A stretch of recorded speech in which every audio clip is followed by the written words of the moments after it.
Our next stop this morning here on the Sunrise Show is the Oregon Zoo, where we're shining the spotlight on 4 of the zoo's youngest residents, 4 female snowy owlets who hatched at the zoo 3 months ago. Their parents are also fairly new to the zoo, arriving earlier this year, so they are snowy owls Banff right there and Rocky right over there.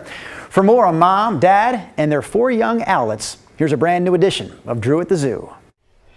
Say good morning to Banff, and as we work our way down this tree limb, we can also say good morning to Rocky there. So Rocky is the female, Banff is the male in this pair, and right in between we actually saw one of the 4 owlets that were hatched here at the zoo over the summer. So before we get back to the owlets, let me bring in the woman who oversees the Great Northwest area here at the Oregon Zoo. She is Jen Osborne Elliott. So Jen, the babies kind of look as big as Mom and Dad at this point. Can you talk about their growth here over just the last few months? Yeah, they grew very quickly. They hatched in July. It was a pretty fast progression from hatching to a couple weeks later. They were starting to move around and venture out of the nest, and here they are flying a little bit.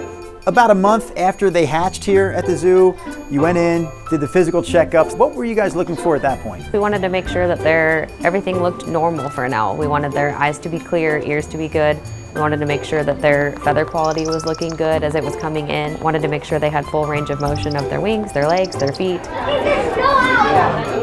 The females will tend to have the black and white. They have more of the spotting pattern. The males will start off with some spots, and then as they age, they get more and more white. Banff and Rocky were brought together here at the Oregon Zoo to do just what happened, to create offspring, to create these owlets. But it happened pretty quick. This pair worked really well right off the bat. Within a month, Banff was presenting objects to Rocky as a courtship behavior. He was trying to offer her food, offering sticks, offering pine cones, and he had started to make a what's called a scrape. A lot of people think only owls nest in trees, but these guys will create this circular area on the ground covered in sticks and feathers and lay their eggs in that. Not only was Banff an involved father, or still is, he's very involved. Yeah, so while Rocky was sitting on the nest, Banff was the main one feeding her. She would sit on there all day long for almost a month, and he would constantly bring food straight over to her so that she didn't have to go find it herself.